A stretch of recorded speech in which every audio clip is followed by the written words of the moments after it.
When the Cecil Hotel opened its doors in downtown Los Angeles in 1927, it was designed to be an elegant destination for wealthy business travelers. But within a decade, the surrounding neighborhood declined, and the hotel's grand Art Deco corridors took on a distinctly darker atmosphere. Throughout the mid-20th century, the building accumulated an unusually high concentration of violent deaths. Multiple guests checked in only to take their own lives, including at least 2 who jumped from the upper floor windows to the pavement below. By the 1980s, the cheap weekly rates drew a volatile clientele. During his active string of brutal murders across Los Angeles, serial killer Richard Ramirez, the Night Stalker, actually lived in a room on the 14th floor. In 1991, Austrian serial killer Jack Unterweger moved into the Cecil, using it as a home base while strangling sex workers in the surrounding area. 2 resident serial killers and dozens of fatal drops cemented the building's reputation. Long before the internet existed, the Cecil was already widely known as a murder hotel. Any tragedy that happened inside its walls would automatically be viewed through a lens of extreme, violent suspicion. In late January 2013, a 21-year-old Canadian tourist named Elisa Lam booked a stay. Traveling alone and looking for a budget-friendly room, she checked in without knowing a thing about the building's history. A few days later, she stopped calling her parents and completely vanished. Desperate to generate public leads, the Los Angeles Police Department made a tactical decision. They released the last known piece of evidence tracking her movements, the hotel elevator security footage from the night she disappeared. The footage is undeniably unsettling. Elisa steps into the car and presses an entire column of buttons. She cowers in the corner. She steps out into the empty hallway, looks in both directions, and gestures with her hands as if speaking to someone the camera cannot see. The police released the video exactly as they found it, but they withheld a crucial private detail they had learned from her family. Elisa Lam was actively prescribed multiple medications to manage severe bipolar disorder. The public watched 3 minutes of highly erratic behavior, completely devoid of medical context. Dropping raw, unexplained anomalies into an environment already famous for murder creates an information vacuum, and digital conspiracies immediately rushed in to fill it. The elevator video exploded. Within days, it racked up tens of millions of views. Massive Reddit threads and amateur investigation boards sprang up, dissecting every single pixel of her movements. Viewers watched her gesturing to the empty space and decided the hallway was occupied by an invisible, supernatural threat. They claimed a demonic entity was actively manipulating the elevator and pursuing her. Other armchair detectives accused the LAPD of a massive cover-up.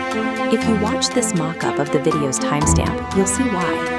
The real footage appeared to skip forward almost a full minute, leading viewers to claim the police had deliberately edited out the murderer.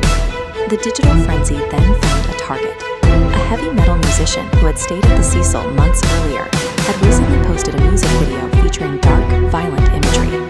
Online sleuths latched onto this, identifying him by name and explicitly accusing him of killing Elisa Lam. He received thousands of death threats. But a single objective fact completely shattered the theory. On the day Elisa died, the musician was recording an album in Mexico. He wasn't even in the same country.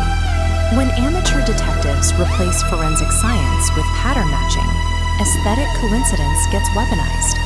An innocent man's life was nearly destroyed because internet forums preferred a compelling villain over physical proof. While the internet hunted for ghosts and assassins, reality asserted itself. 19 days after the footage was recorded, hotel guests began complaining about low water pressure and discolored tap wire.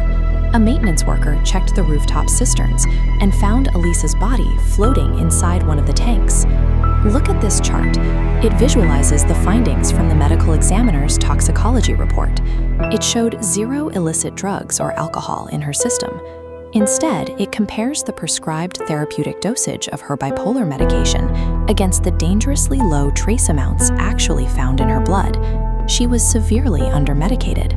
When a patient's medication drops into this deficit, it frequently triggers extreme, paranoia-inducing psychotic episodes. the brain begins generating invisible threats that feel entirely real to the person experiencing them. During interviews with investigators, her family confirmed this exact pattern. They reported that during previous unmedicated episodes, Elisa suffered from hallucinations so severe she would physically hide under furniture to protect herself from things that weren't there. Millions of people watched that elevator tape and thought they were looking at a horror movie. In reality, they were watching a young woman suffering a terrifying, documented medical crisis, completely alone in an unfamiliar city. That explained her behavior. But it left one final anomaly that fueled the conspiracy. Why did the elevator doors stay open for so long while she hid inside? The answer requires zero supernatural intervention. Older elevator systems, like the vintage hardware operating in the Cecil, feature a specific mechanical function. Right in the middle of the panel is a door hold button. When pressed, it mechanically forces the doors to remain open for up to 2 full minutes. The security footage clearly shows Elisa, in a state of high distress, swiping her hand down the entire middle column of the panel, hitting the door hold button in the process. True forensic reality is often incredibly banal. The most sinister detail of the entire viral mystery was nothing more than an outdated piece of mechanical hardware doing exactly what it was engineered to do. 4 months after her body was discovered, the Los Angeles County coroner released the final ruling. Elisa Lam's death was ruled an accidental drowning, with bipolar disorder officially listed as a significant contributing condition. Investigators believe she climbed the exterior fire escape to the roof, desperately seeking shelter from a perceived threat created by her own altered psychological state. She climbed into the water tank believing it was a safe place to hide, and was unable to get back out. The internet demanded a cinematic monster. It demanded a cover-up, a serial killer, or a ghost. What actually happened was the tragic, quiet reality of a young woman suffering a fatal health crisis without anyone there to intervene.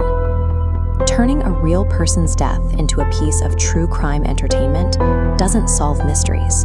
It replaces the profound, factual reality of a victim's life with digital fiction, and proves that a mob armed with a confirmation bias is far more dangerous than any haunted hotel.